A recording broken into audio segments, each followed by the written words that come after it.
a partir dos seus estúdios em Washington, D.C.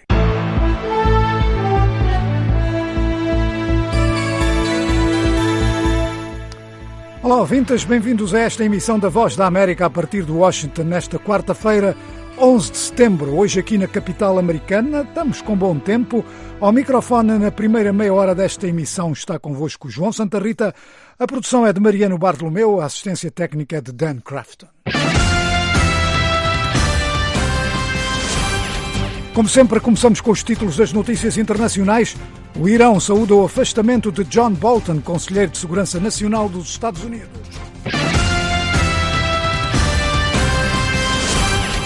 O corpo de Robert Mugabe regressa ao Zimbábue, onde o presidente que o derrubou lhe faz um elogio público. Como sempre, a primeira meia hora de hora e meia de emissão é dedicada à Angola. A justiça vai estar em foco. Antigo homem forte do regime de Eduardo dos Santos, o general Zé Maria, está em tribunal. Temos uma reação. Isto é produto de desavenças entre os generais.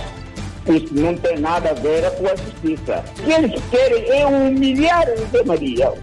Antigo secretário-geral do MPLA e governador do Bié, acusado por a antiga administradora de ordenar desfalques, enquanto em Benguela, destacada entidade está também nas barras do tribunal.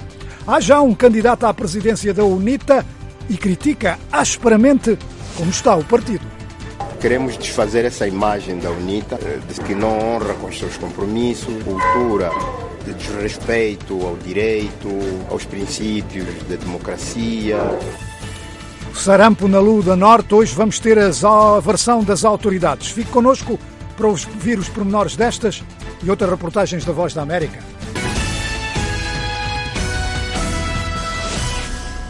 Mas para já, as notícias internacionais.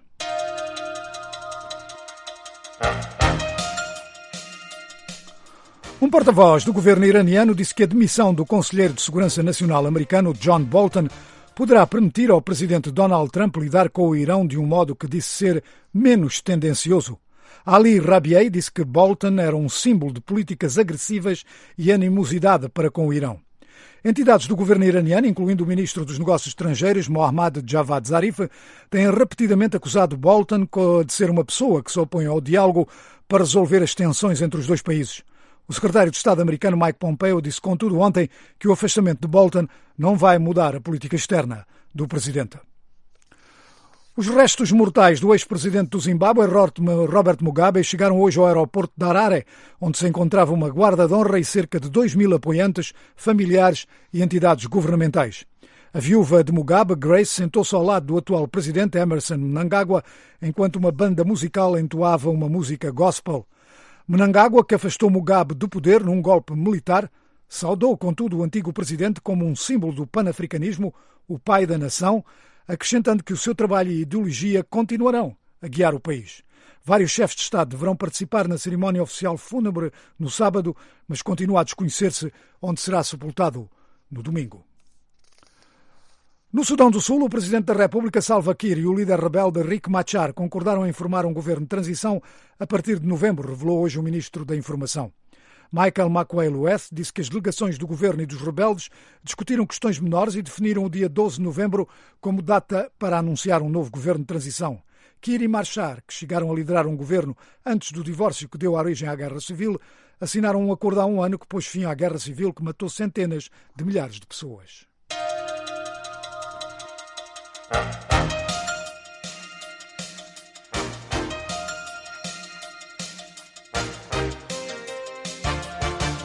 Aqui Washington, Voz da América, estamos a transmitir em português para a África. A Voz da América transmite de segunda a sexta-feira, entre as 17 e as 18h30 TMG. O Mundo em Português, a partir de Washington, D.C., numa emissão destinada ao continente africano.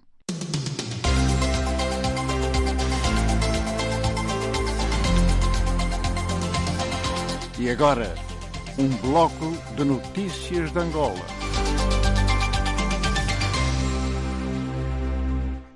Iniciou-se hoje em Luanda o julgamento do antigo chefe dos Serviços de Inteligência e Segurança Militar, o general José Maria. José Maria é acusado de ter desviado documentos após a sua exoneração e recusado a devolvê-los, incorrendo assim no crime de insubordinação. Alguns dos documentos são relativos à Batalha do Cuito com a Naval e, segundo a acusação, teriam custado ao Estado mais de 2 milhões de dólares. Na acusação refere-se o nome de um cidadão moçambicano sul-africano luso, também como receptor desses fundos. A defesa do ex-chefe do Serviço de Inteligência e de Segurança Militar, que é acusado, portanto, dos crimes de insubordinação e extravio de documentos, aparelhos ou objetos que continham informações de caráter militar, pediu hoje a sua absolvição. O advogado Sérgio Raimundo pediu a absolvição de José Maria por, segundo disse, não ter praticado os crimes de que vem acusado.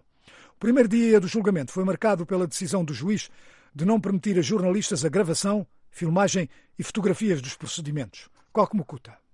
O antigo chefe do Serviço de Inteligência e Segurança Militar, General Antônio José Maria, que se encontra em prisão domiciliar e arrisca-se em 2 a 8 anos de prisão como autor de extravio de documentos, aparelhos ou objetos que contenham informações de caráter militar e insubordinação.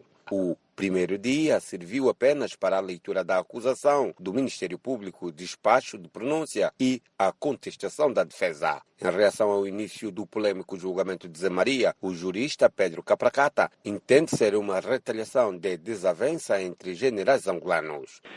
A leitura que eu tenho é que esse é um ato de retaliação. E isto é produto de desavenças entre os generais. O que o general Zé Maria foi, enquanto chefe, o comportamento dele para com os outros e agora os outros para com ele.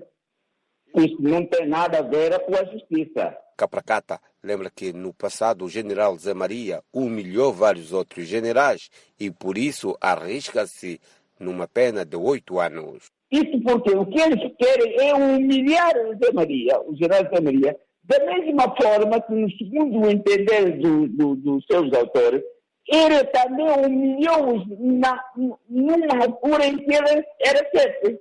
Já Teixeira Cândido, secretário-geral do Sindicato dos Jornalistas Angolanos, reagindo à proibição da recolha de fotos, áudios e vídeos naquele julgamento, entende que ficará difícil os jornalistas ilustrarem melhor os factos no julgamento e questiona o que se quer preservar com esta atitude. Se, por um lado, o juiz entende que não deve-se gravar a audiência toda total, provavelmente pode ser compreensível, para não se expor a uma ou outra situação, mas agora impedir que se gravem pelo menos imagens que possam ilustrar a peça jornalística, na verdade aí estamos a ser forçados a ter que fazer um trabalho que não poderá não estar completo. Agora, nós podemos consentir que o juiz nos impeça de gravar a audiência toda, mas já não podemos consentir, por exemplo, que nos permite tirarem algumas imagens que possam servir para nós ilustrarmos, por exemplo, a nossa peça jornalística. Coque Mukuta, Luanda.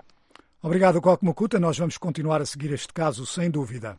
Vamos continuar com a Justiça. O antigo secretário-geral do MPLA, Boa Vida Neto, foi esta terça-feira apontado pela ex-administradora do município de Xinguar, Beatriz Napende Diniz, de ter sido o mandante de crimes de que ela está a ser acusada, quando, portanto, Boa Vida Neto era governador da província angolana do Bié.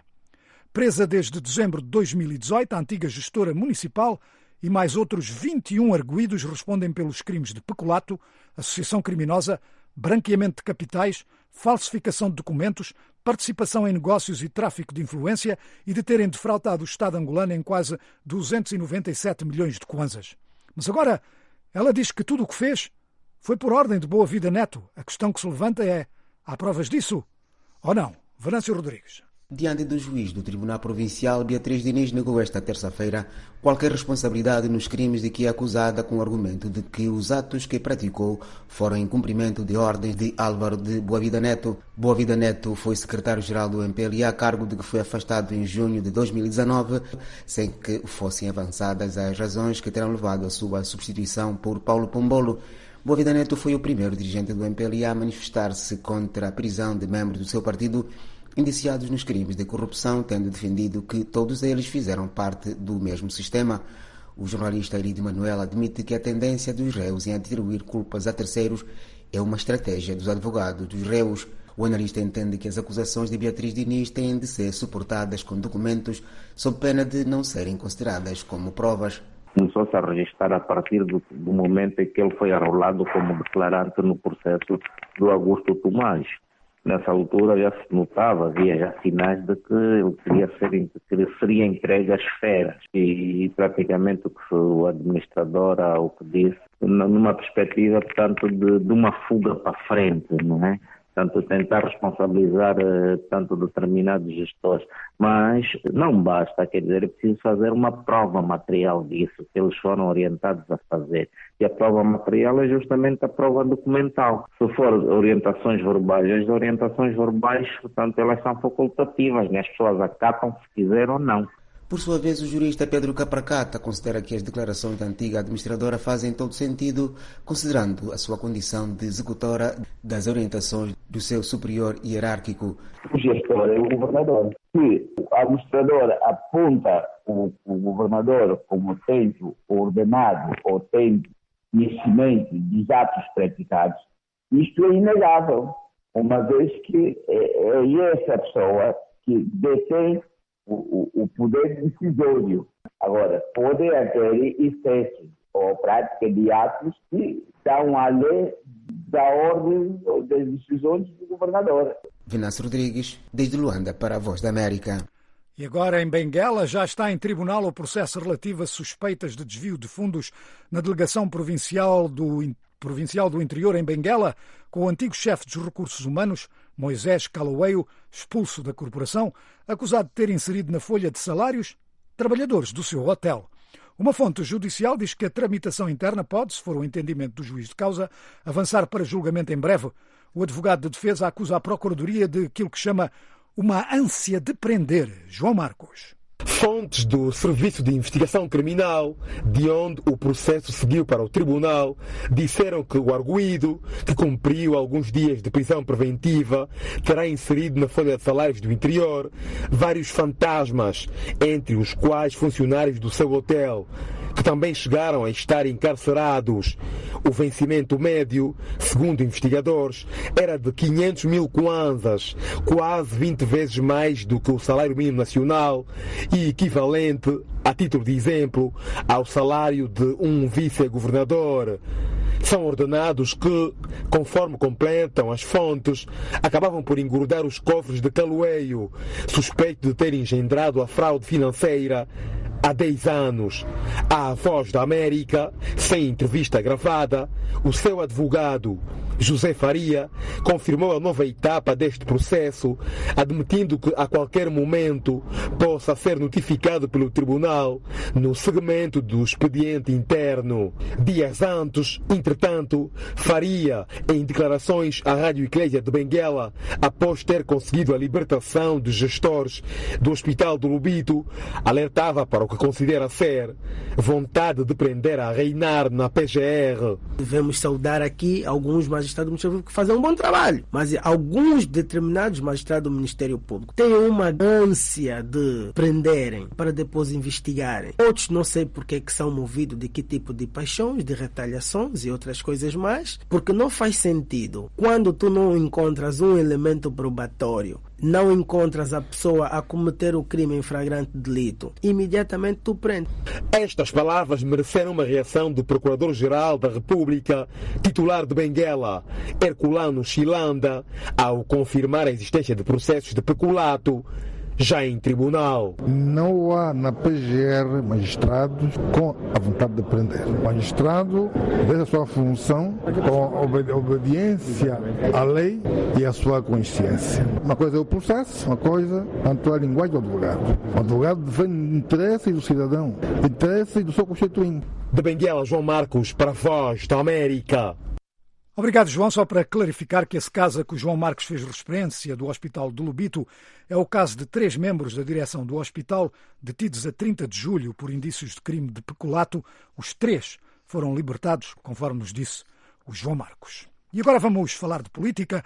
A escassos dias para o início da apresentação das candidaturas a presidente da UNITA, há poucas certezas. A UNITA está a realizar as suas jornadas parlamentares na Huila e o Manuel José aproveitou para tentar saber quem serão os candidatos à presidência. Manuel.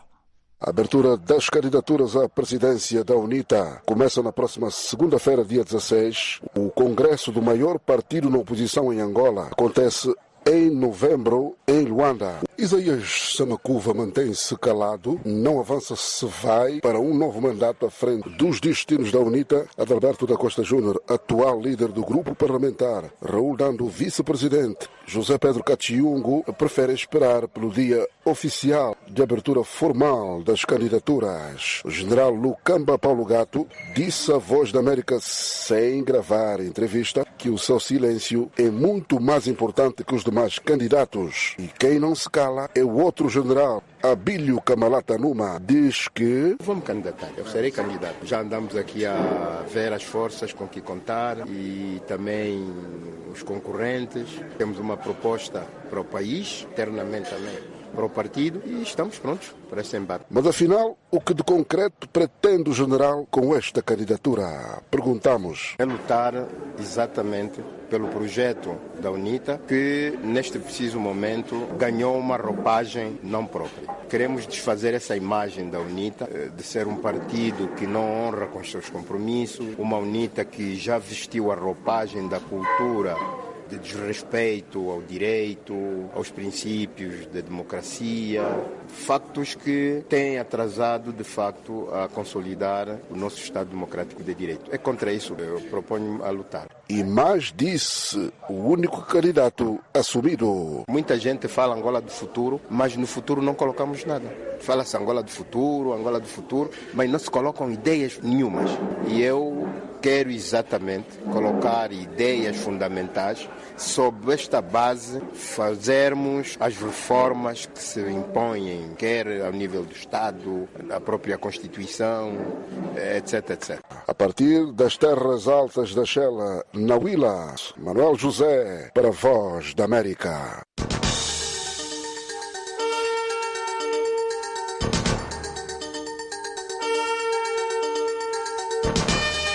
Esta é a Voz da América, estamos a transmitir a partir de Washington na primeira meia hora, de hora e meia de emissão.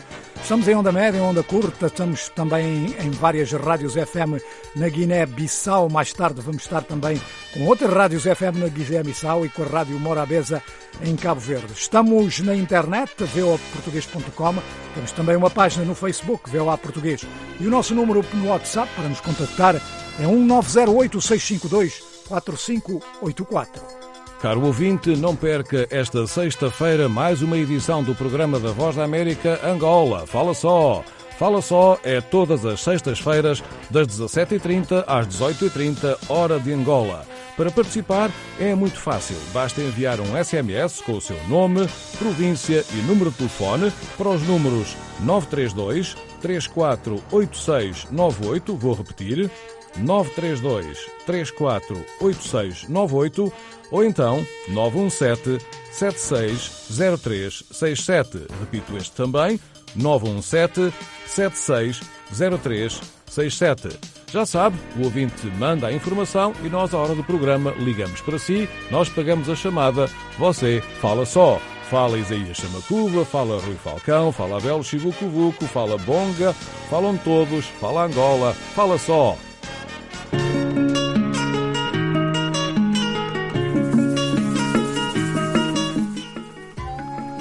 Há uma semana atrás, nós noticiámos aqui na Voz da América que mais de 200 pessoas tinham morrido de sarampo em Muxinda, na Luda Norte. A epidemia e mortes em grande escala foram denunciadas por autoridades locais e confirmadas por um padre da Igreja Católica que disse que, com efeito, estavam a registrar muitas mortes. Mas agora, diz-nos o Armando Chicoca, as autoridades desmentem categoricamente isso e dizem que crenças tradicionais estão a impedir crianças de serem vacinadas. Armando Chicoca.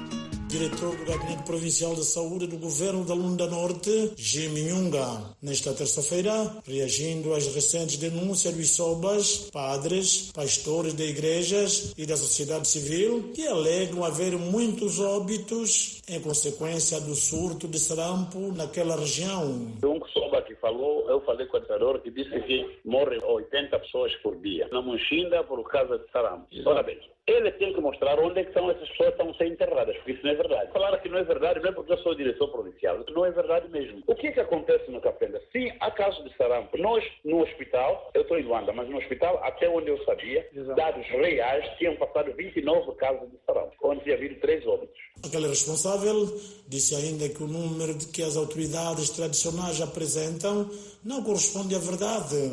A ignorância com tabus culturais. O que é que um governo tem que fazer quando é esse tipo de caso? O que se faz mundialmente é bloqueio. Há casos de sarampo, nós estamos a fazer isso. Tem vacinas lá. As pessoas estão a fugir com as crianças nas lavras porque há seitas religiosas dizem que a vacina traz doença. Não, isso não ajuda. O governo não tem culpa nenhuma. O próprio administrador esteve lá a falar no Mochila para sensibilizar as autoridades internacionais. Trazem as crianças para vacinar. Porque, se você tem vacina, se você não vai trazer a sua criança, o governo não é culpado, que a sua criança vai morrer. Vamos falar a verdade, em linguagem terra a terra. O diretor municipal lá me disse, é Dr. Fazem Clister de Lhamba. Clister de Lhamba para dar às crianças. Agora, que há 80 mortos, ok? Eu só posso falar de mortos oficiais, aquele que foi no hospital. Quem não foi no hospital, eu não sei se morreu de sarampo, se morreu de malária, se morreu de diarreia, se morreu de hipertensão. Não posso falar isso. Seja jornalista, seja professor, seja médico, seja soba, seja padre, pastor, bispo, temos que ajudar para tirar as pessoas ao que eles pensam. Há pessoas que ainda não têm esse nível que você tem, eu, Chico Carmando, e eu. Então, se você vai levar a fugir com a criança, não. E isso não é porque eu ouvi falar, é até mesmo muitas vezes na cidade. Diretor do Gabinete Provincial de Saúde do Governo da Lunda Norte, Jiminyunga. Zeca Mushima, do Movimento Protetorado Lunda Chokwe, disse a Voz da América. Diretor da Saúde, por que não se desloca lá na Muxinda, onde estão a acontecer as mortes, mas está a falar a partir de Luanda? A prova no terreno é outra. Namibe, Voz da América, Armando Chicoca.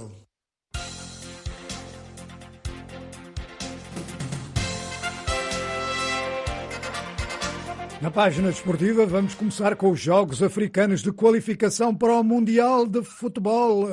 Isto porque vai haver 4 países a falar em português na segunda ronda de qualificação. Cabo Verde já estava qualificado para a segunda fase e ontem juntaram-se Moçambique, Angola e Guiné-Bissau. O 5º país africano de língua portuguesa, São Tomé, foi eliminado pela Guiné-Bissau. Mas ontem pregou um susto aos guineenses. Estava a ganhar por 1-0 ao intervalo em Bissau.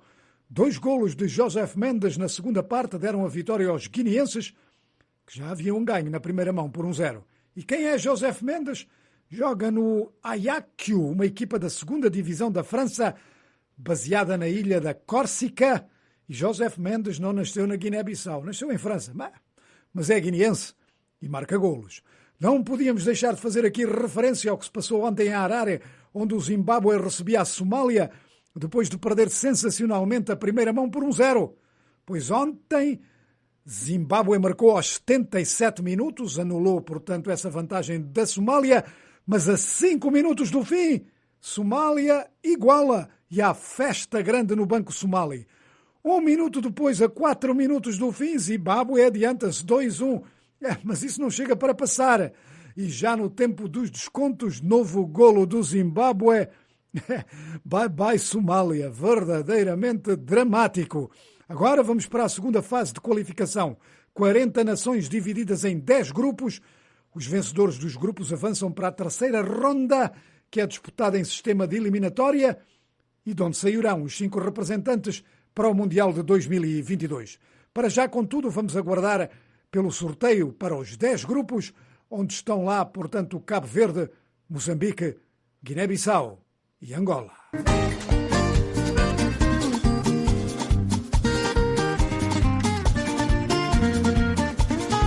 Agora vamos para a Europa, para os jogos de ontem de qualificação para o Euro 2020. Ontem, Portugal foi à Lituânia vencer à vontade 5-1, 4 golos de CR7, Cristiano Ronaldo. O jogo estava empatado ao fim do primeiro tempo, mas a segunda parte foi outra história. Com esses 4 golos, Cristiano Ronaldo aproxima-se do recorde do iraniano Ali Daei, que marcou 109 golos ao serviço da seleção iraniana.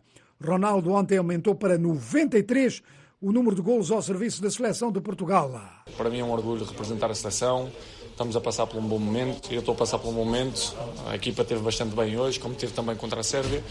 E é desfrutar deste momento, não só por ter marcado os golos, mas por ver o nível que a equipa tem demonstrado nos últimos anos. Por isso, estou muito feliz por isso. Os próximos 2 jogos, um é em Portugal e o contra o Luxemburgo, depois fora contra a Ucrânia. Acho que se ganharmos mais 2 jogos, acho que já é suficiente. Portugal está em segundo lugar no seu grupo, a 5 pontos da Ucrânia, que tem contudo mais um jogo. O próximo jogo de Portugal é contra Luxemburgo, deve dar para Ronaldo marcar mais golos. O treinador de Portugal é Fernando Santos. Importantes 3 pontos para dar sequência à vitória da Sérvia, porque senão não teria significado. E estamos mais perto, 4 finais para disputar e 4 vitórias para conquistar, para chegarmos ao fim em primeiro lugar. Fernando Santos já parecia um pouco cabisbaixo. Perguntaram-lhe depois sobre os 4 golos de Ronaldo. Que é o melhor do mundo. Isso é a prova clara e inequívoca que é o melhor jogador do mundo. Fernando Santos e a sua opinião sobre Cristiano Ronaldo, que é sem dúvida um grande goleador.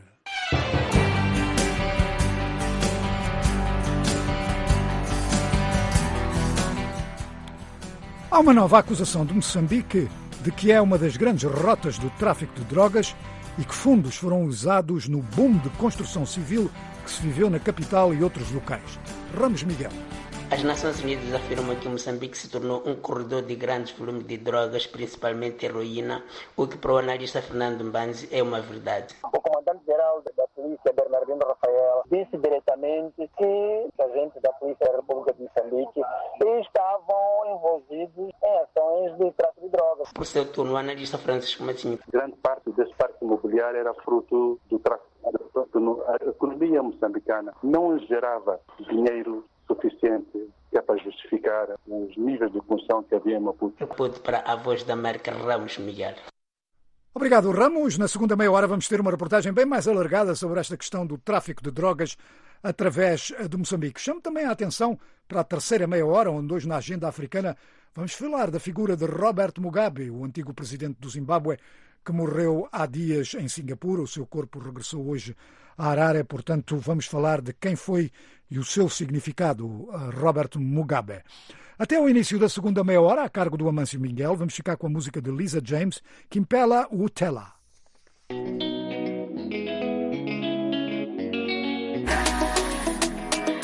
Amanda Katiwe.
estimado ouvinte, as nossas melhores saudações a partir de Washington, D.C. Esta é a emissão vespertina da Voz da América em português para a África. Estamos já 11 de setembro. Aqui em Washington, 13 horas e 30 minutos. Em Moçambique, 19 horas e 30 minutos. Ao microfone nos próximos minutos, Amâncio Miguel.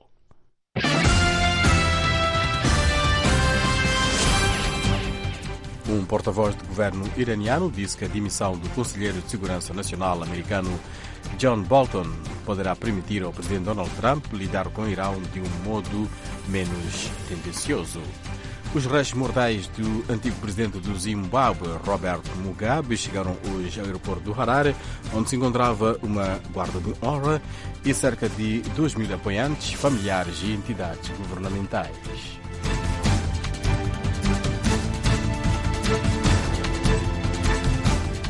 A nossa emissão está em onda média em Angola e São Tomé e Príncipe, em ondas curtas para todo o mundo e ainda em FM em Moçambique, na Beira com a Rádio Pax, em Climane com a Rádio Nova Paz e em Nampula com a Rádio Encontro. Estamos também na Guiné-Bissau e em Cabo Verde, na capital Praia, com a Rádio Comercial e Rádio Morabeza. Esta emissão está na internet www.voaportugues.com, no Facebook, Twitter e Instagram. A nossa referência é VOA Português. No WhatsApp, mais 908-652-4584. Na produção da emissão, Mariano Bartolomeu, e na técnica, Dan Crafton.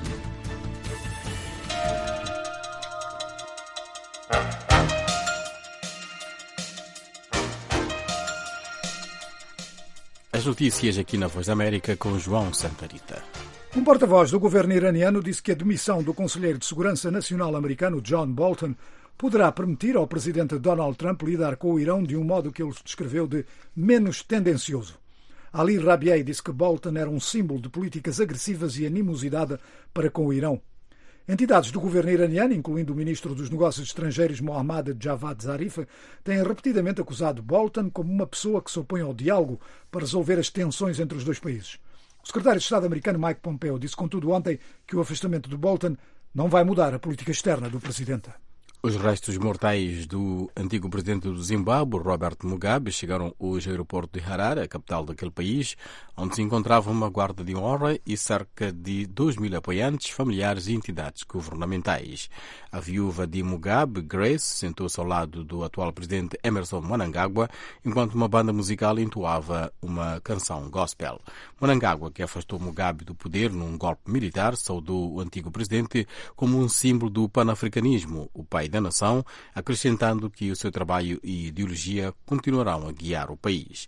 Vários chefes de Estado deverão participar na cerimónia oficial fúnebre no sábado, mas continua a desconhecer-se onde Mugabe será sepultado no domingo. No Sudão do Sul, o presidente da República Salva Kiir e o líder rebelde Riek Machar concordaram em formar um governo de transição a partir de novembro, revelou hoje o ministro da Informação. Michael Makuei-Lueth disse que as delegações do governo e dos rebeldes discutiram questões menores e definiram o dia 12 de novembro como uma data para anunciar um novo governo de transição. Kiir e Machar, que chegaram a liderar um governo antes do divórcio que deu origem à Guerra Civil, assinaram um acordo há um ano que pôs fim a uma guerra civil que matou centenas de milhares de pessoas, deslocou um terço da população e destruiu a economia. Os Estados Unidos assinalam hoje o aniversário dos ataques terroristas de 11 de setembro de 2001, nos quais mais de 3.000 pessoas perderam a vida em Nova York, Virgínia e Pensilvânia. O presidente Donald Trump e a primeira-dama Melania Trump saíram ao exterior da Casa Branca para observar um minuto de silêncio às 8 horas e 46 minutos, quando o primeiro de 2 aviões desviado por terroristas da Al-Qaeda embateu contra a World Trade Center em Nova York. Mais tarde, Trump falou no Pentágono, em Virgínia, nos arredores de Washington, as famílias das 184 vítimas mortais no ataque com outro avião. Em Nova York, na cerimónia anual no local onde estava o World Trade Center, foram lidos os nomes das pessoas mortas. O vice-presidente dos Estados Unidos, Mike Pence, deslocou-se a Pensilvânia, ao local onde um outro avião desviado pelos terroristas se despenhou. E agora na Flórida, na capital da Flórida, Tallahassee, várias pessoas foram esfaqueadas na manhã desta quarta-feira. A polícia revelou que um suspeito está preso, mas ainda não há informações sobre os motivos do ataque. O ataque ocorreu logo após as 8h30 da manhã na empresa Dyke Industries, de acordo com o Departamento de Polícia. desconhece por agora o estado de saúde das 6 vítimas. A DAC Industries distribuiu materiais de construção residencial e comercial, como portas e janelas.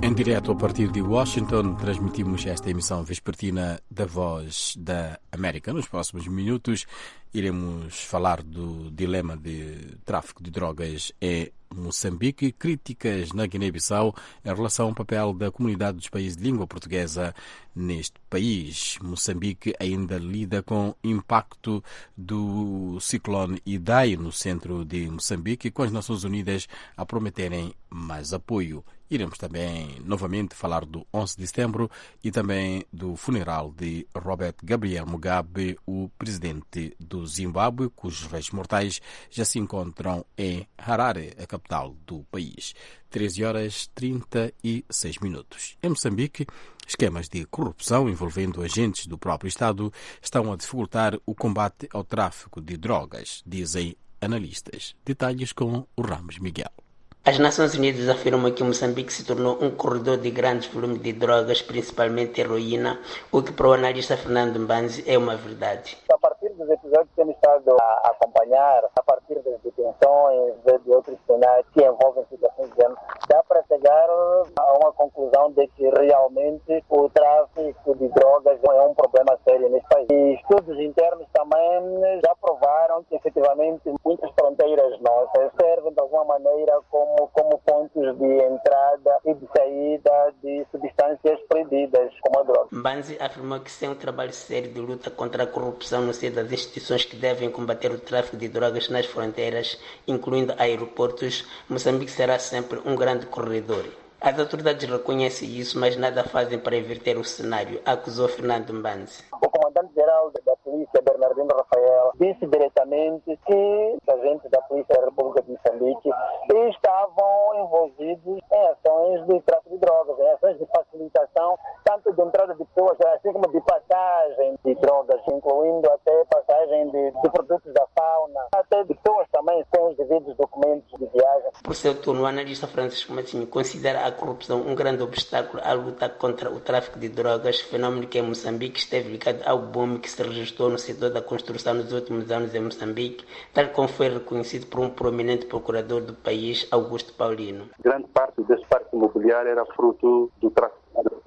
A economia moçambicana não gerava dinheiro suficiente que é para justificar os níveis de corrupção que havia em Maputo. E qual tem sido a atuação das autoridades relativamente a esta questão? O governo já não esconde. Nós temos aqui em Moçambique um problema grave, que é o problema da corrupção. Ainda ontem mesmo, o comandante-geral da polícia, Bernardino Rafael, esteve na formatura na 11ª Esquadra e reconheceu lá que o aeroporto tinha sido transformado em Bumbanengue, que em português significa mais ou menos um mercado informal, né? Em que passa por ali droga, passa por ali produtos protegidos faunísticos, assim por diante. Quer dizer, isso é um problema da corrupção generalizada. Tudo isso passa por ter um judiciário muito forte. Para Laurindo Macuaco, eventualmente, alguns dos hotéis de luxo construídos no norte de Moçambique resultaram do dinheiro da droga. A entrada, normalmente, dessas grandes quantidades de droga é a partir de Nampula, de Nacala e Cabo Delgado. Se for a ver na província de Nampula, até hoje encontra lá grandes construções, sobretudo hotéis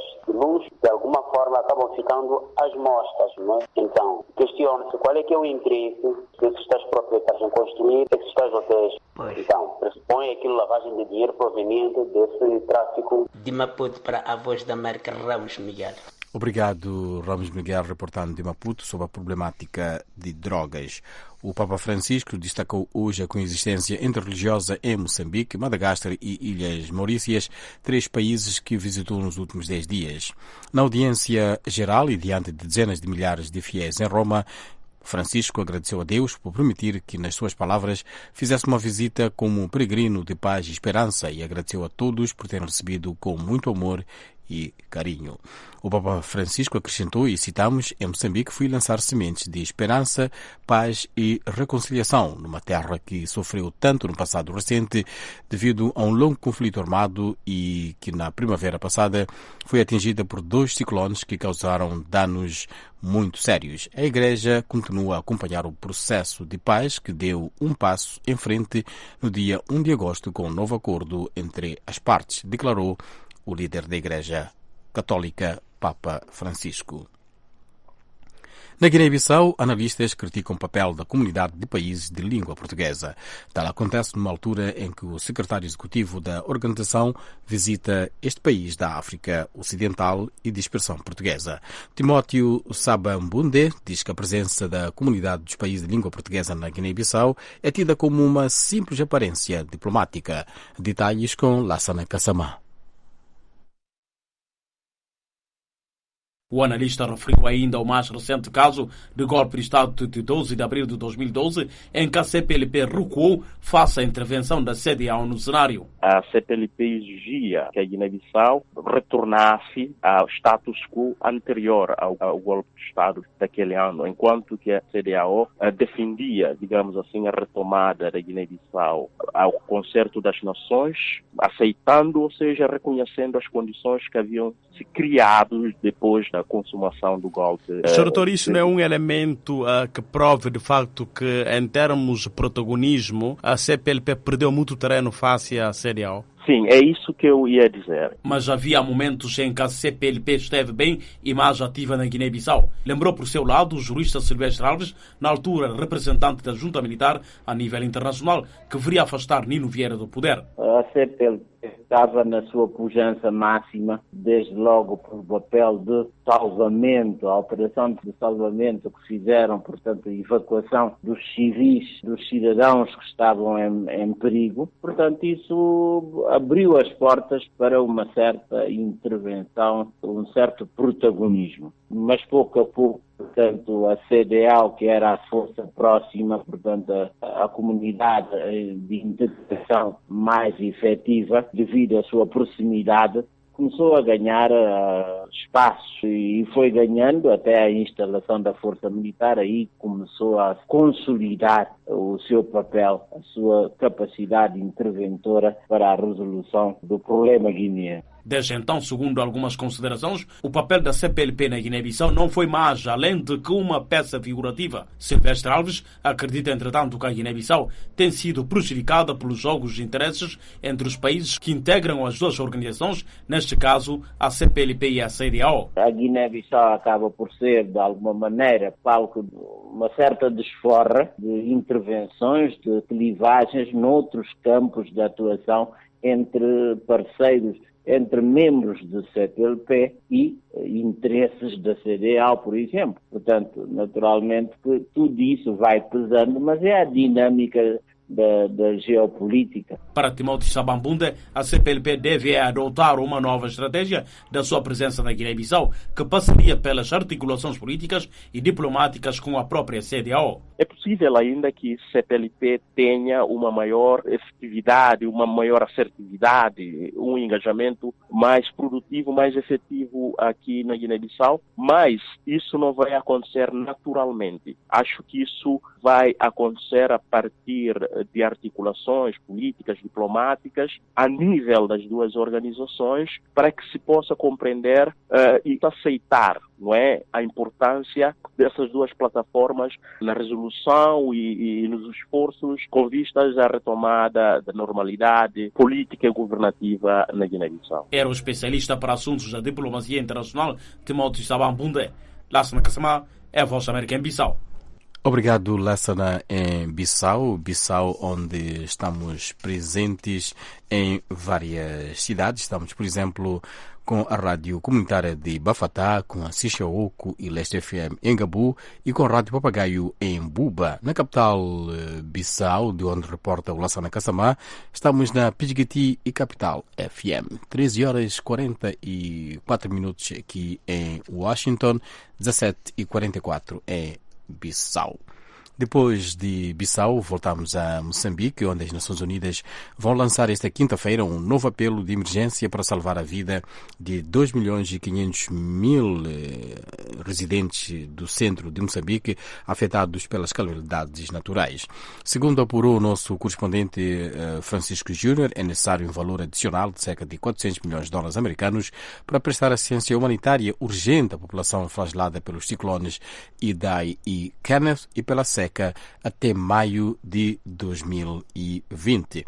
Este apelo vai ser lançado esta quinta-feira em Maputo para a coordenadora residente humanitária das Nações Unidas no país, Mirta Collard, Augusta Maíta, que é diretora do Instituto Nacional de Gestão de Calamidades, e também estará presente outras figuras que representam assistência humanitária em Moçambique. Francisco.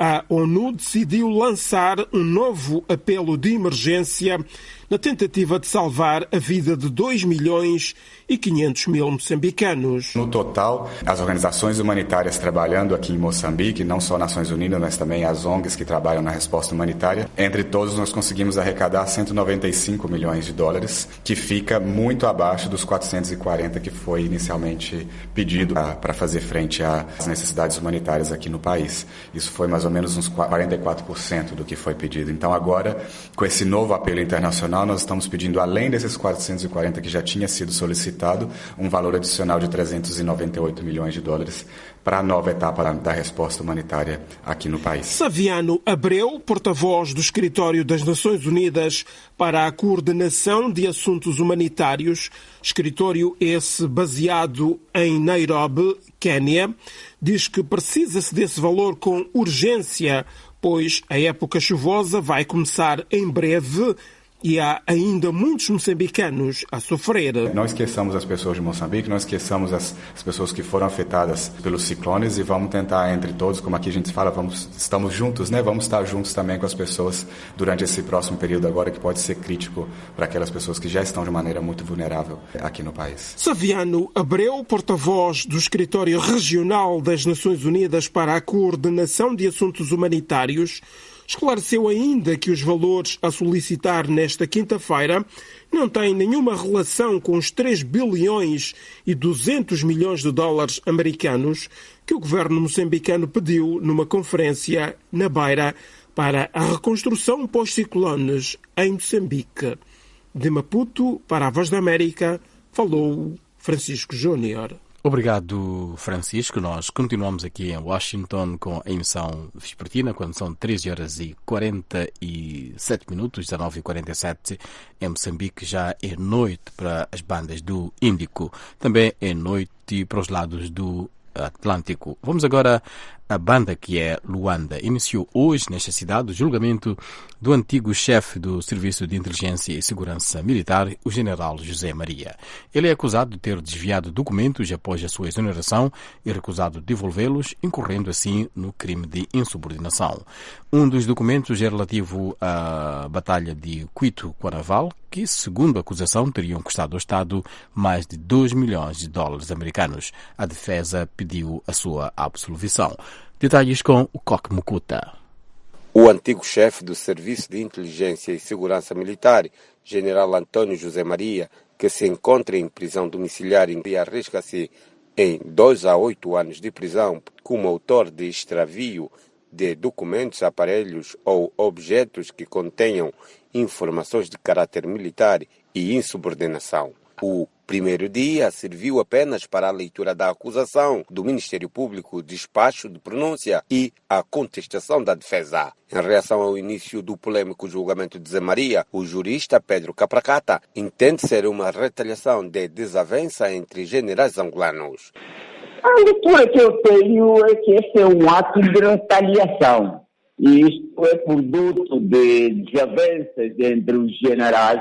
O que o general Zé Maria foi, enquanto chefe, o comportamento dele para com os outros, e agora os outros para com ele. Isso não tem nada a ver com a justiça. Capracata Lembra que no passado o general Zé Maria humilhou vários outros generais e por isso arrisca-se numa pena de 8 anos. Isso porque o que eles querem é humilhar o Zé Maria, o general Zé Maria, da mesma forma que, no segundo entender dos seus autores, ele também humilhou-os numa altura em que ele era chefe.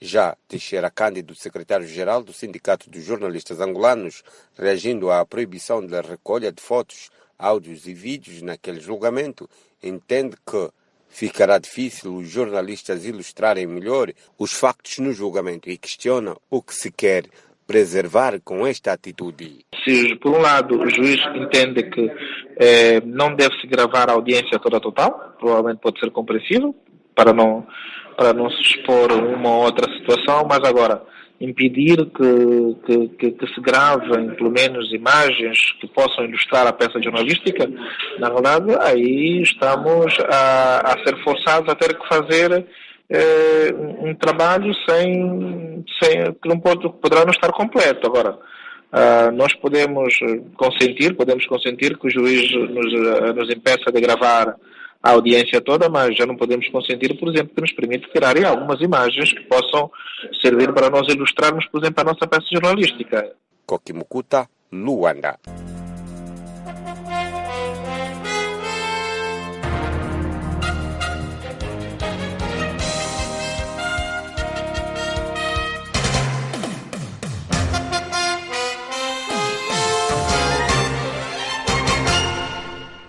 Os Estados Unidos assinalam hoje o aniversário dos ataques terroristas de 11 de setembro de 2001, nos quais mais de 3 mil pessoas morreram em Nova York, Virgínia e Pensilvânia. Foi a 11 de setembro de 2001, passam 18 anos. O presidente Donald Trump e a primeira-dama Melania saíram ao exterior da Casa Branca para observar um minuto de silêncio às 8 horas e 46 minutos, hora em que o primeiro dos 12 aviões desviados por terroristas da Al-Qaeda embateu contra o World Trade Center em Nova York. Mais tarde, Trump falou no Pentágono, em Virgínia, nos arredores de Washington, às famílias das 184 pessoas mortas no ataque com outro avião. Em Nova York, na cerimónia anual, no local onde estava o World Trade Center, foram lidos os nomes das pessoas mortas. O vice-presidente americano, Mike Pence, deslocou-se a Pensilvânia, ao local onde um outro avião desviado pelos terroristas se despenhou.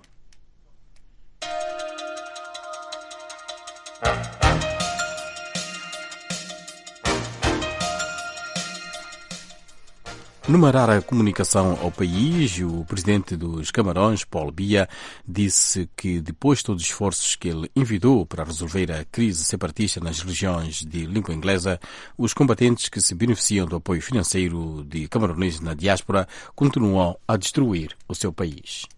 Malgré ces efforts du gouvernement, des mouvements radicaux, principalmente inspiré de l'étranger. O presidente dos Camarões, Paul Biya, afirmando que apesar das tentativas planeadas pela diáspora do seu país para destabilizar Camarões, ele está feliz por as forças de defesa e segurança do país terem lutado muito e que a paz esteja gradualmente retornando às regiões instáveis.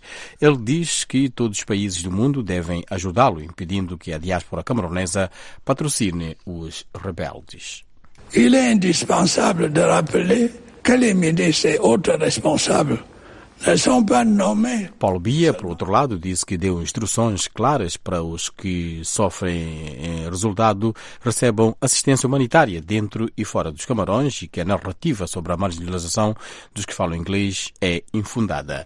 Ele disse que desde que os advogados e professores de língua inglesa começaram a protestar em 2016, pelo que eles chamavam de domínio do francês sobre o inglês, foram recrutados mais professores de língua inglesa e criado um departamento de inglês no Tribunal Supremo para atender os falantes. Esta violência nos Camarões criou pelo menos 2.000 mortes, outros tantos milhares fugiram para países vizinhos. Continuamos na nossa emissão vespertina da Voz da América, transmitindo em língua portuguesa. Notícias do Zimbábue dão conta que o corpo de Robert Mugabe já se encontra no país. As cerimônias fúnebres iniciam sábado e ele será sepultado no domingo.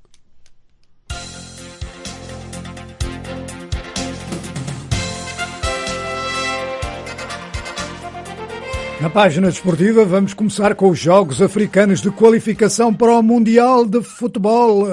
Isto porque vai haver 4 países a falar em português na segunda ronda de qualificação.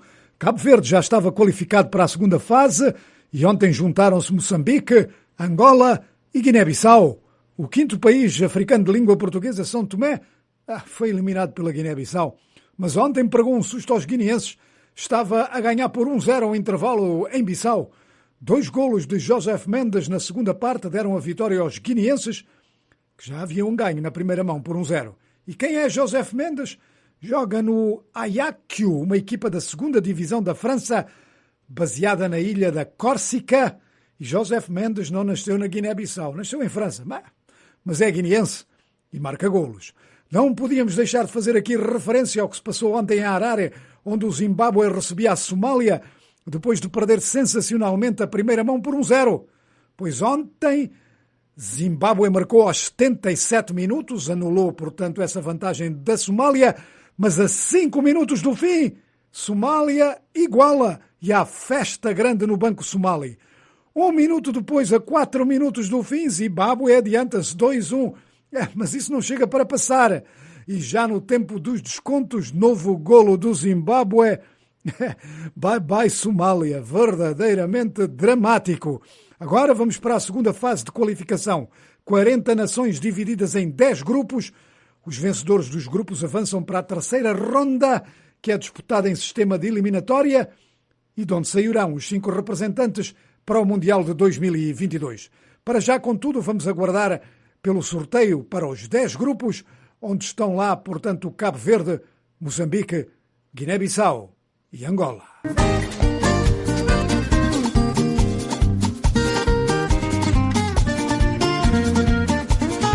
Agora vamos para a Europa, para os jogos de ontem de qualificação para o Euro 2020. Ontem a Inglaterra bateu o Kosovo num jogo emocionante, muitos golos, 5-3. Inglaterra vai bem, comanda o seu grupo, o grupo A, com 4 jogos, 4 vitórias, 12 pontos, mais 3 pontos que a República Checa, mais 4 que o Kosovo, e a República Checa e o Kosovo têm mais um jogo que os ingleses.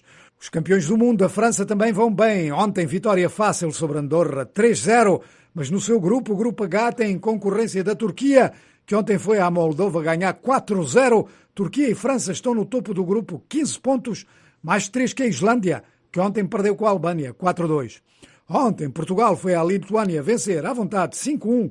4 golos de CR7, Cristiano Ronaldo. O jogo estava empatado ao fim do primeiro tempo, mas a segunda parte foi outra história. Com esses 4 golos, Cristiano Ronaldo aproxima-se do recorde do iraniano Ali Daei, que marcou 109 golos ao serviço da seleção iraniana. Ronaldo ontem aumentou para 93 o número de golos ao serviço da seleção de Portugal. Para mim é um orgulho representar a seleção. Estamos a passar por um bom momento, eu estou a passar por um momento. A equipa esteve bastante bem hoje, como esteve também contra a Sérvia. E é desfrutar deste momento, não só por ter marcado os golos, mas por ver o nível que a equipa tem demonstrado nos últimos anos. Por isso, estou muito feliz por isso. Os próximos 2 jogos, um é em Portugal e o contra o Luxemburgo, depois fora contra a Ucrânia. Acho que se ganharmos mais 2 jogos, acho que já é suficiente. Portugal está em segundo lugar no seu grupo, a 5 pontos da Ucrânia, que tem contudo mais um jogo. O próximo jogo de Portugal é contra Luxemburgo, deve dar para Ronaldo marcar mais golos. O treinador de Portugal é Fernando Santos. Importantes 3 pontos para dar sequência à vitória da Sérvia, porque senão não teria significado. E estamos mais perto, 4 finais para disputar e 4 vitórias para conquistar, para chegarmos ao fim em primeiro lugar. Fernando Santos já parecia um pouco cabisbaixo. Perguntaram-lhe depois sobre os 4 golos de Ronaldo. Que é o melhor do mundo. Isso é a prova clara e inequívoca que é o melhor jogador do mundo. Fernando Santos e a sua opinião sobre Cristiano Ronaldo, que é sem dúvida um grande goleador.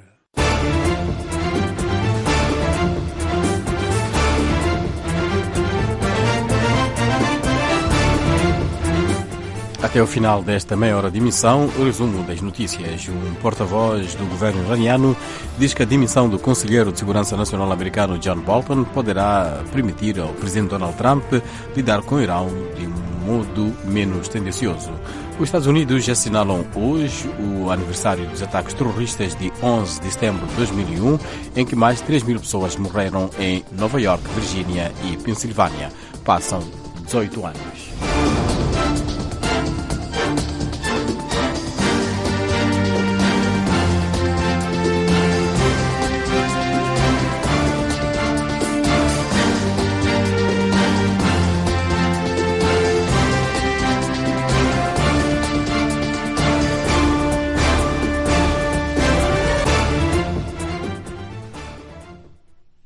Esta é a Voz da América, a transmitir em português a partir de Washington, D.C.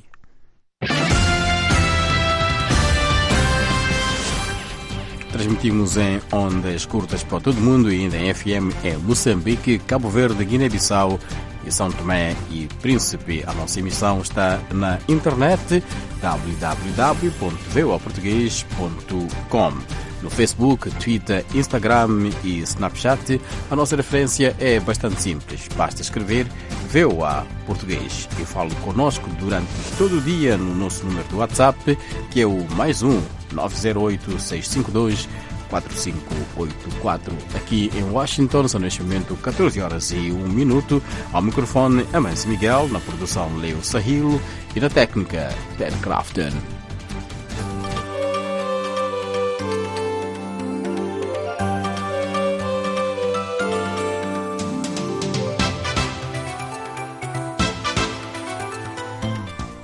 Hoje nas notícias, um porta-voz do governo iraniano diz que a demissão do conselheiro de segurança nacional americano John Bolton poderá permitir ao presidente Donald Trump lidar com o Irão de um modo menos tendencioso. Os Estados Unidos assinalam hoje o 18º aniversário dos ataques terroristas de 11 de setembro de 2001, nos quais mais de 3.000 pessoas morreram em Nova York, Virgínia e Pensilvânia. Os restos mortais do antigo presidente do Zimbábue, Robert Gabriel Mugabe, chegaram hoje ao aeroporto de Harare, onde se encontrava uma guarda de honra e cerca de 2.000 apoiantes, familiares e entidades governamentais.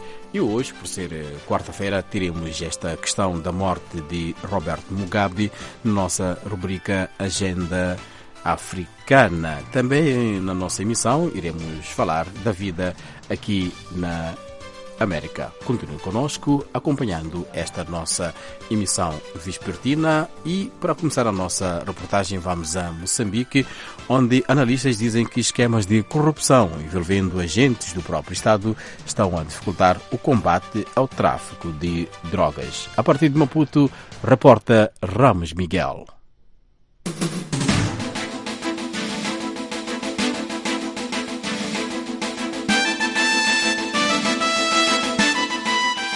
As Nações Unidas afirmam que Moçambique se tornou um corredor de grandes volumes de drogas, principalmente heroína, o que para o analista Fernando Mbanzi é uma verdade. A partir dos episódios que temos estado a acompanhar, a partir das detenções, de outros cenários que envolvem situações de género, dá para chegar a uma conclusão de que realmente o tráfico de drogas é um problema sério neste país. E estudos internos também já provaram que efetivamente muitas fronteiras nossas servem de alguma maneira como pontos de entrada e de saída de substâncias proibidas, como a droga. Mbanzi afirmou que sem um trabalho sério de luta contra a corrupção no seio das instituições que devem combater o tráfico de drogas nas fronteiras, incluindo aeroportos, Moçambique será sempre um grande corredor. As autoridades reconhecem isso, mas nada fazem para inverter o cenário, acusou Fernando Mbanzi. O comandante-geral da polícia, Bernardino Rafael, disse diretamente que os agentes da Polícia da República de Moçambique estavam envolvidos em ações de tráfico de drogas, em ações de facilitação, tanto de entrada de pessoas, assim como de passagem de drogas, incluindo até passagem de produtos da fauna, até de pessoas também sem os devidos documentos de viagem. Por seu turno, o analista Francisco Matinho considera a corrupção um grande obstáculo à luta contra o tráfico de drogas, fenômeno que em Moçambique esteve ligado ao boom que se registrou no setor da construção nos últimos anos em Moçambique, tal como foi reconhecido por um prominente procurador do país, Augusto Paulino. Grande parte desse parque imobiliário era fruto do tráfico de drogas. a economia moçambicana não gerava dinheiro suficiente para justificar os níveis de construção que havia em Maputo. E qual tem sido a atuação das autoridades relativamente a esta questão? O governo já não esconde. Nós temos aqui em Moçambique um problema grave, que é o problema da corrupção. Ainda ontem mesmo, o comandante-geral da Polícia, Bernardino Rafael, esteve na formatura na 11ª Esquadra e reconheceu lá que o aeroporto tinha sido transformado em Bumbanengue, que em português significa mais ou menos um mercado informal, né? Em que passa por ali droga, passa por ali produtos protegidos faunísticos, assim por diante. Quer dizer, isso é um problema da corrupção generalizada. Tudo isso passa por ter um judiciário muito forte. Para Laurindo Macuaco, eventualmente, alguns dos hotéis de luxo construídos no norte de Moçambique resultaram do dinheiro da droga. A entrada, normalmente, dessas grandes quantidades de droga é a partir de Nampula, de Nacala e Cabo Delgado. Se for a ver na província de Nampula, até hoje encontra lá grandes construções, sobretudo hotéis de luxo, de alguma forma acabam ficando às mostras, não é? Então, questiona-se qual é que é o interesse desses tais proprietários em construir esses tais hotéis. Então, pressupõe aquilo lavagem de dinheiro proveniente desse tráfico. De Maputo para a Voz da América, Ramos Miguel.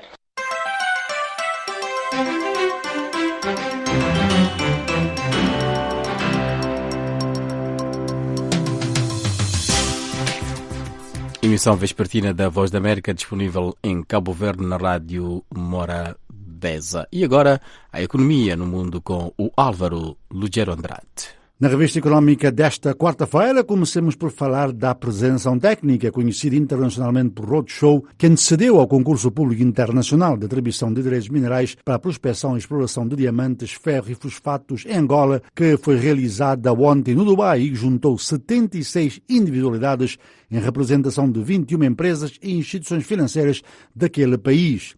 Em exposição estiveram as minas de Kassala-Kitungo, no Kwanza Norte, com depósitos de ferro de Lukunga, no Zaire, e Cacatas, em Cabinda, ricas em fosfatos, e as de Chitengo e Kamafuku-Kamazambo, na Lunda Norte, com grandes reservas de diamantes. O Roadshow foi o primeiro de um conjunto de 3 programados para o estrangeiro. O próximo acontece em Pequim, no dia 16 de setembro, e o último a 30 deste mês, em Nova Iorque. O primeiro foi realizado no dia 27 de agosto, em Luanda.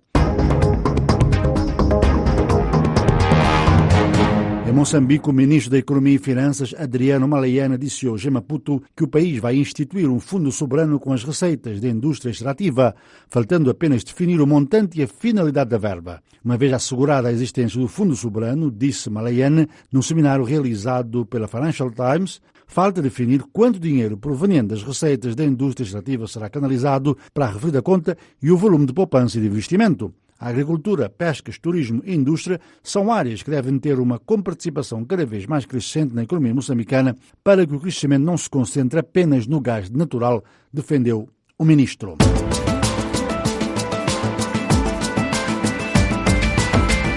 Nos Estados Unidos, os preços ao produtor subiram inesperadamente em agosto e os preços ao produtor subjacentes recuperaram-se, mas esses dados não mudarão as expectativas do mercado financeiro de que o Banco Central cortará as taxas de juros novamente na próxima semana para apoiar uma economia em desaceleração.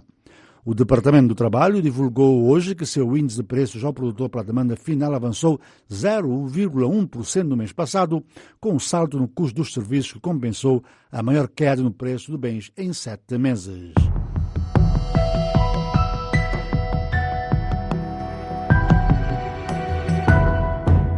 A Bolsa de Hong Kong quer comprar a Bolsa de Londres e por isso apresentou uma proposta de 32 mil milhões de libras, cerca de 38 mil milhões de dólares, para fechar a aquisição, de acordo com o Financial Times. A Bolsa da antiga colónia britânica defende que a proposta visa fortalecer os dois negócios e ajudaria que ambos reforçassem a oferta de produtos no mundo todo. Esta proposta surpresa surge 5 semanas depois de a Bolsa Britânica ter anunciado o seu próprio acordo, como lembra o jornal Guardian, uma fusão surpresa com o grupo de dados Refinitiv, que pertence à agência Reuters.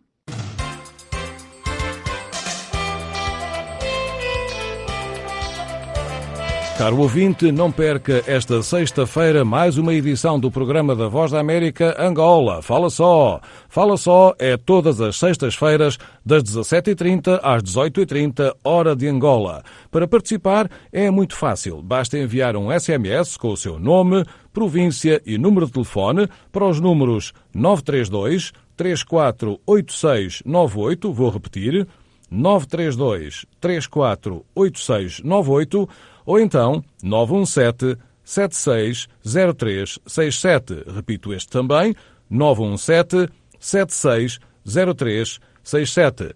Já sabe, o ouvinte manda a informação e nós, à hora do programa, ligamos para si, nós pagamos a chamada, você fala só. Fala Isaías Samacuva, fala Rui Falcão, fala Abel Chivucuvuco, fala Bonga, falam todos, fala Angola, fala só. Angola fala só. Próxima sexta-feira, não perca mais uma emissão dedicada aos temas sociais, políticos e culturais de Angola, o nosso programa de interatividade a sexta-feira. Os restos mortais do ex-presidente do Zimbábue, Robert Mugabe, chegaram hoje ao aeroporto de Harare, onde se encontrava uma guarda de honra e cerca de 2.000 apoiantes, familiares e entidades governamentais. A viúva de Mugabe, Grace, sentou-se ao lado do atual presidente Emmerson Mnangagwa, enquanto uma banda musical entoava uma canção gospel. Mnangagwa, que afastou Mugabe do poder num golpe militar em 2018, saudou o antigo presidente como um símbolo do panafricanismo e pai da nação, acrescentando que o seu trabalho e ideologia continuarão a guiar o país. Vários chefes de Estado africanos deverão participar na cerimónia oficial fúnebre no sábado, mas continua a desconhecer-se onde será sepultado Mugabe no domingo. Na rubrica Agenda Africana, o Álvaro Lugero Andrade aborda com especialistas africanos, nomeadamente Genuel Gonçalves, que é economista e conhecedor da história, ele é angolano, e também com o moçambicano Carlton Cadeado, professor de Relações Internacionais, e o antigo estadista cabo-verdiano Pedro Pires, o legado de Mugabe, a visão destas três figuras sobre Robert Mugabe na agenda africana.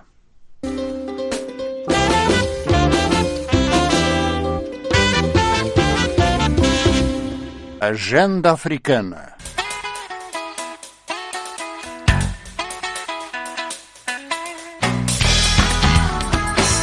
Os desafios de um continente em análise na Voz da América. Olá, ouvintes, bem-vindos a mais uma emissão da Agenda Africana aqui na Voz da América. Na passada sexta-feira, o mundo assinalou a morte do antigo presidente do Zimbábue, Robert Mugabe, aos 95 anos de idade, num hospital em Singapura, onde recebia tratamento médico há 5 meses. O anúncio foi feito pelo presidente do Zimbábue, Emmerson Mnangagwa. A partir daí, houve várias reações quanto à figura de Robert Mugabe, que nasceu a 21 de fevereiro de 1924. Na década de 1970, liderou a guerrilha contra o governo da ex-colónia britânica.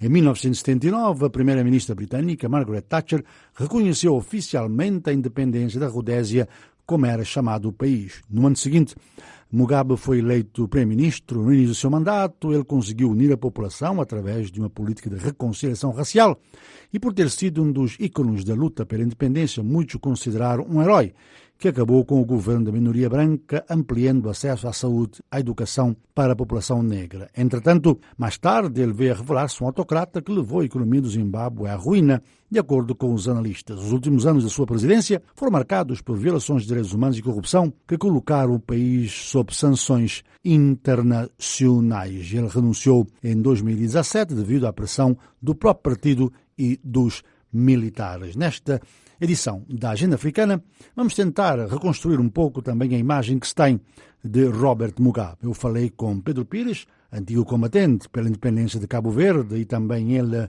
antigo presidente e ministro do arquipélago, também com o economista e investigador Genuel Gonçalves, e igualmente com o historiador moçambicano Carlton Cadeado. Praticamente, a ideia é recuperar a imagem que fica de Robert Mugabe. Comecei por falar com o antigo primeiro-ministro e presidente de Cabo Verde, Pedro Pires. O Robert Mugabe lutou primeiro contra o colonialismo inglês, depois contra o regime racista da minoria branca que se instalou na Rodésia do Norte. E é desse combate, através de um combate armado, mas também através de negociações diplomáticas, que conseguiram a libertação da Rodésia do Norte, da colónia Rodésia do Norte, depois do regime minoritário de Ian Smith, e se erigiu um novo Estado africano soberano, o Zimbábue. O papel de Robert Mugabe em tudo isso, está claro que teve um papel de relevo. Sim, teve um papel de relevo nesse processo que conduziu à libertação da Rodésia do Norte, e teve um papel também importante na edificação do Estado soberano independente do Zimbábue. A vida dele foi dedicada a isso. A lembrança que podemos ter é de alguém que convencido que tinha razão e que combateu até a independência do seu país, e se quer uma luta complexa, porque incluía também o aspecto diplomático, as negociações com o Reino Unido. Isso veio a dar o Estado de Zimbábue. Eu entendo que quando nós analisamos o percurso, o papel dos líderes que conduziram a independência dos países africanos, das antigas colónias, devemos ter em conta, analisar o contexto. O contexto em que se bateram, as dificuldades que tiveram no plano interno, mas também no plano externo, porque a luta não era só contra Ian Smith, mas é toda uma herança, contra toda uma herança do colonialismo inglês. A Inglaterra e os seus interesses estavam bastante presentes aí no Zimbábue. O problema da terra é uma questão que continua e que ninguém na África Austral conseguiu resolver até agora, na ótica de Pedro Pires, que defende que o tempo irá ajudar-nos a entender as posições e as medidas tomadas por Robert Mugabe. O também combatente pela independência diz, no entanto, não ter pressa em condenar ou absolver o antigo presidente do Zimbábue. Entendo que se deve ter em conta, ao analisar, ao tentar apreciar o papel de Roberto Mugabe, deve ser o problema sério de alguns países da África Austral, que é a questão da terra, das expropriações dos antigos proprietários negros, africanos, negros, a expropriação e a transferência dessas propriedades para uma minoria branca. Ora, isso criou uma situação, do meu ponto de vista, bastante complicada, em que foram acontecimentos recentes, porque teriam sido nos anos 30, nos anos 40, e o Zimbábue ganhou a independência, as feridas estavam a dar. É a partir daí que devemos tentar compreender o percurso de Roberto Mugabe, as decisões que tomou, as intenções, o que é que queria. Mas, de todo modo, a questão da terra, a propriedade da terra, a transferência da terra aos antigos proprietários negro-africanos, é uma questão muito complexa na África Austral. É complexa no Zimbábue. Talvez no Zimbábue fosse uma situação mais clara, mas você sabe que a África do Sul não resolveu ainda o problema da terra. Claro. De vez em quando vem para o debate público. De modo, ao analisar tudo isso, nós vamos ter em conta esse contexto. O que fez o homem? Eu, pessoalmente, não tenho pressa nem em condenar, nem em absolver Roberto Mugabe. O que eu chamo a atenção das pessoas é que devemos deixar que o tempo nos ajude a ver mais claro o que aconteceu, o papel de uns e de outros. De modo que essa é a minha posição, é a minha análise. Mas eu entendo que Roberto Mugabe foi um grande combatente, que Roberto Mugabe foi um líder que conduziu uma luta e que teve a vitória num contexto complicado, mas que viu-se também diante de situações muito complicadas, de pressões externas, de ingerências externas, que o levou certamente a tomar decisões que seriam diferentes se não houvesse esse contexto de pressão e essas ingerências. Um outro aspecto que eu procuro analisar é que os processos de identificação dos Estados soberanos africanos são muito mais complexos do que as pessoas pensam e não dá para ter pressa de condenar ou absorver. Devemos aprofundar, tentar compreender e ver como melhorar aquilo que foi feito. A dicotomia da vida de Robert Mugabe é também destacada pelo jornalista e historiador angolano João Gonçalves, para quem o caráter ditatorial do antigo presidente, que perseguiu opositores de forma cruel e destruiu a outrora florescente economia do Zimbábue, supera a imagem do herói. João Gonçalves falou com o meu colega de redação, João Santa Rita, e também abordou a questão da independência do Zimbábue, depois das independências de Angola e Moçambique, e o peso de cada uma dessas independências na região austral da África. É controverso e o problema é o seguinte, quer dizer, é que aquilo que os políticos fazem no final da carreira é que aparece como o mais lembrado pela sociedade. Ou seja, que o mal que Robert Mugabe fez ao Zimbábue, em termos económicos e em termos sociais, ultrapassa muito a memória histórica da sua participação na luta contra o racismo e pela real descolonização do Zimbábue. Ou seja, ele destruiu o capital político que tinha construído durante a luta de libertação. Sim.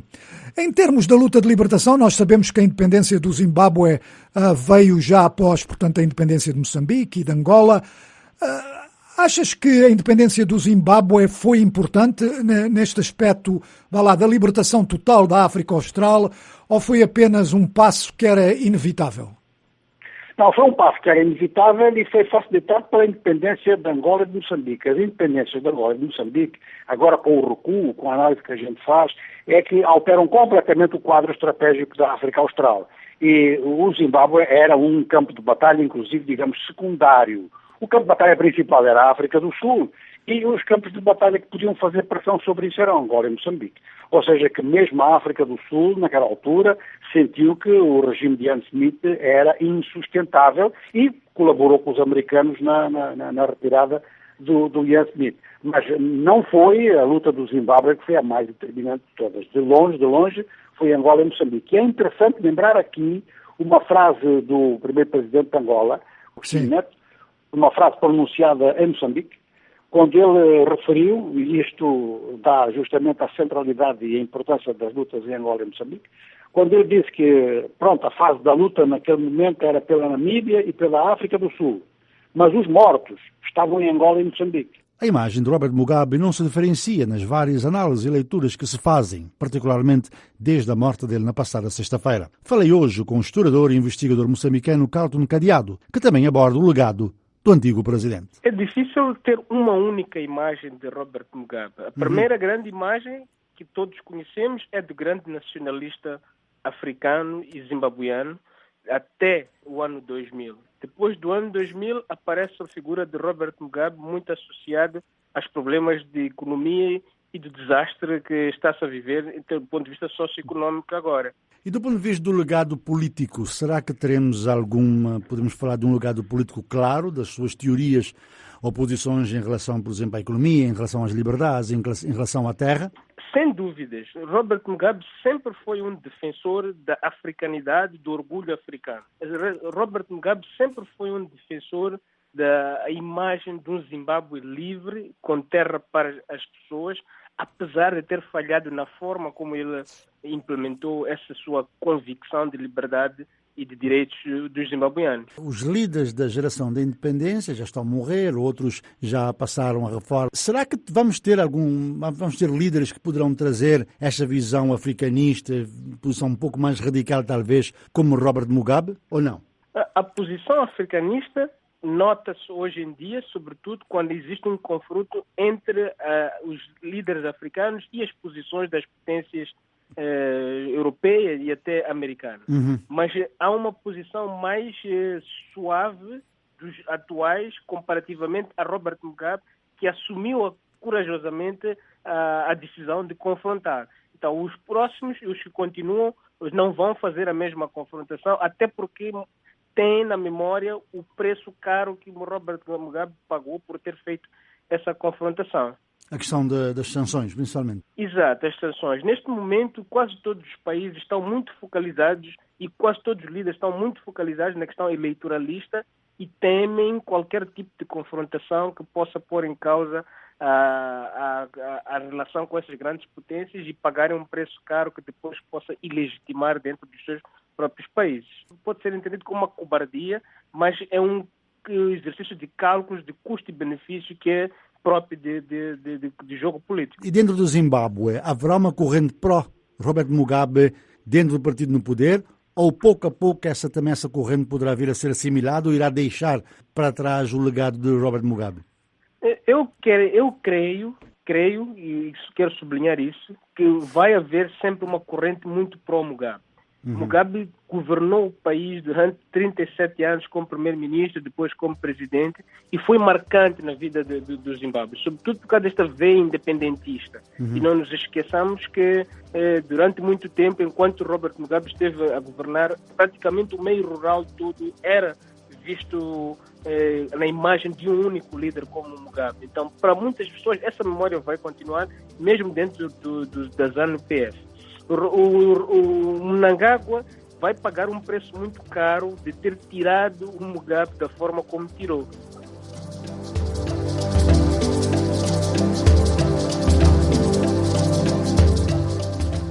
Assim termina mais uma edição da Agenda Africana da Voz da América. Hoje o tema foi o legado, a imagem de Robert Mugabe, o antigo presidente do Zimbábue, que faleceu na passada sexta-feira, 6 de setembro. Eu falei com o antigo primeiro-ministro e presidente de Cabo Verde, bem como combatente pela independência, Pedro Pires, também com o historiador e jornalista angolano Jonel Gonçalves e o historiador e investigador moçambicano Carlton Cadeado.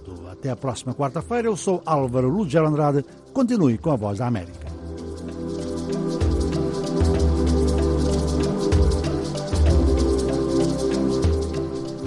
Obrigado, Álvaro Lugel Andrade, e a rubrica Agenda Africana em debate. O legado de Robert Mugabe. O resumo de notícias até o final da nossa emissão vespertina, e este resumo começa aqui nos Estados Unidos, país que assinala hoje o aniversário dos ataques terroristas de 11 de setembro de 2001, nos quais mais de 3 mil pessoas morreram em Nova York, Virgínia e Pensilvânia. O presidente Donald Trump e a primeira-dama Melania saíram ao exterior da Casa Branca para observar um minuto de silêncio às 8 horas e 46 minutos, quando o primeiro de 2 aviões desviado por terroristas da Al-Qaeda embateu contra o World Trade Center em Nova York. Mais tarde, Trump falou no Pentágono em Virgínia, nos arredores de Washington, às famílias das pessoas mortas num ataque com outro avião. Em Nova York, na cerimónia anual, no local onde estava o World Trade Center, foram lidos os nomes das pessoas mortas. O vice-presidente Mike Pence deslocou-se a Pensilvânia, ao local onde um outro avião desviado por terroristas se despenhou. Um porta-voz do governo iraniano disse que a demissão do conselheiro de segurança nacional americano John Bolton poderá permitir ao presidente Donald Trump lidar com o Irão de um modo menos tendencioso. Ali Rabei disse que Bolton era um símbolo de políticas agressivas e animosidade para com o Irão. Entidades do governo iraniano, incluindo o ministro dos Estrangeiros Mohammad Javad Zarif, tem repetidamente acusado Bolton como uma pessoa que se opõe ao diálogo para resolver os problemas entre os dois países. O secretário de Estado americano Mike Pompeo disse ontem que o afastamento de Bolton não vai mudar a política externa do presidente Donald Trump. E por último, neste resumo de notícias, no Sudão, o presidente da República Salva Kiir e o líder rebelde Riek Machar concordaram em formar um governo de transição a partir de novembro, revela o Ministério da Informação.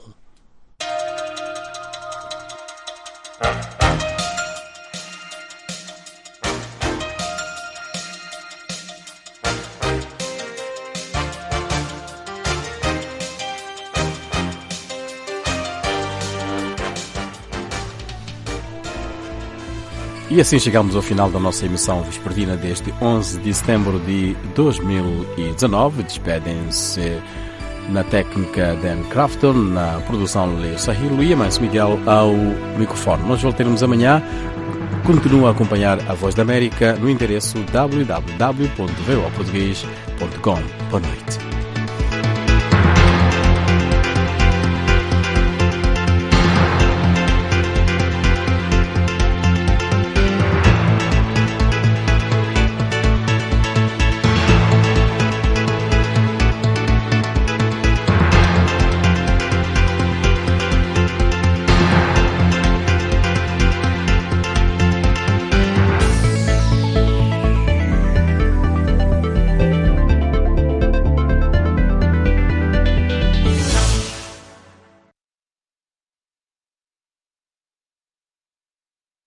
This program has come to you from the Voice of America, Washington.